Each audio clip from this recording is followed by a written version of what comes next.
Assalamualaikum warahmatullahi wabarakatuh. Perkenalkan, saya Muhammad Andi Firmanto, NIM 4121022. Di sini saya akan menjelaskan tentang analisis regresi linear sederhana. Oke, langsung saja ke pengertiannya.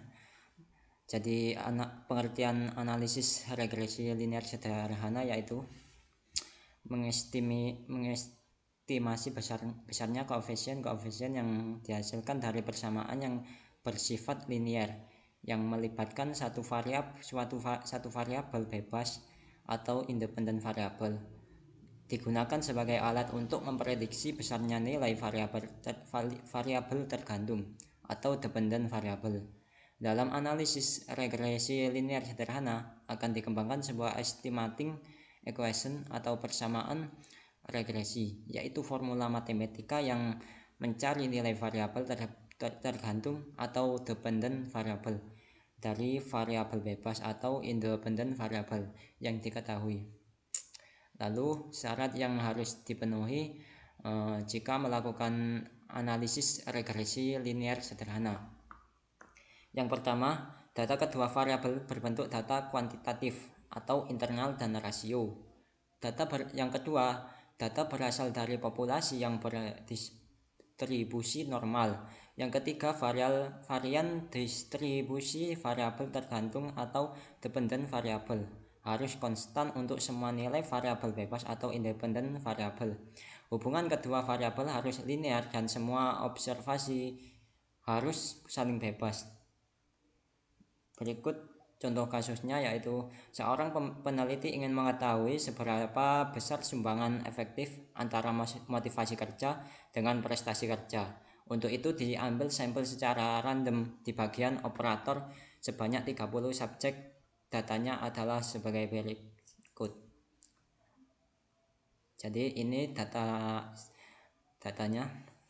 Oke, langsung saja saya masuk ke SPSS-nya.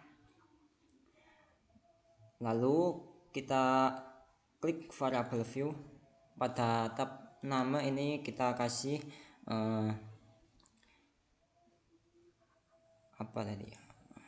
motivasi ya. Motivasi. Untuk yang kedua kita kasih prestasi. Untuk yang label motivasi kita kasih motivasi.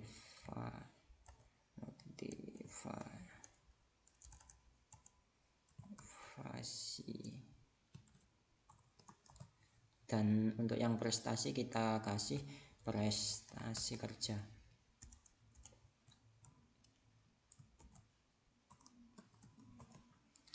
Jika sudah, kita klik data view, maka akan muncul secara otomatis. Lalu kita ambil datanya, kita copy saja langsung, lalu paste di sini. Jika sudah, klik analyze, lalu regression, lalu linear. Untuk yang prestasi kerja kita taruh ke dependent, dan yang motivasi kerja kita taruh yang ke independent. Jika sudah, klik statistik, lalu centang pada deskriptif dan Durbin Watson, lalu continue dan masuk lagi ke menu plot. Lalu kita centang pada normal probability plot, lalu klik continue, lalu klik OK. Maka akan muncul hasilnya seperti ini.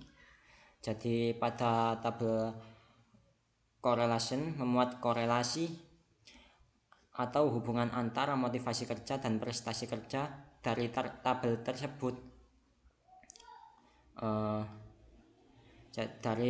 tabel tersebut dapat diperoleh besarnya korelasi sebesar 0,999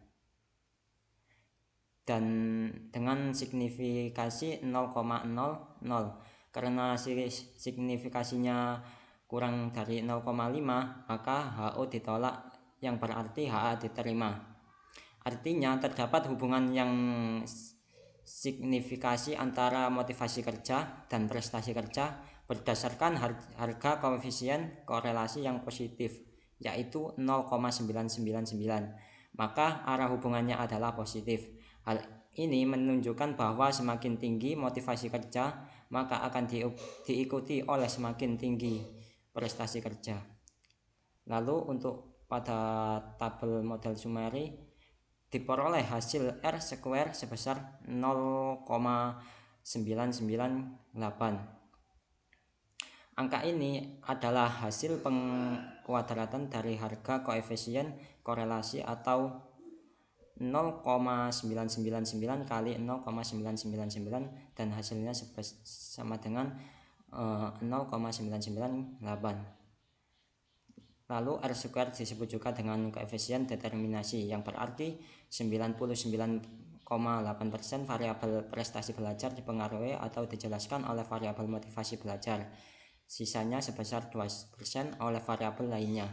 R square berkisar dalam rentang antara 0 sampai 1. Semakin besar harga R square, maka semakin kuat hubungan kedua variabel. Jadi kesimpulannya, terdapat hubungan yang signifikan antara motivasi kerja dengan prestasi kerja. Terdapat 99,8% variabel prestasi kerja dipengaruhi atau dijelaskan oleh variabel motivasi kerja, dan sisanya sebesar 2% dipengaruhi oleh variabel lainnya. Berdasarkan pada besarnya pengaruh variabel motivasi kerja terhadap prestasi kerja, menegaskan bahwa faktor motivasi kerja cukup kuat untuk memprediksi prestasi kerja. Jadi itu yang dapat saya sampaikan. Kurang lebihnya mohon maaf. Wassalamualaikum warahmatullahi wabarakatuh.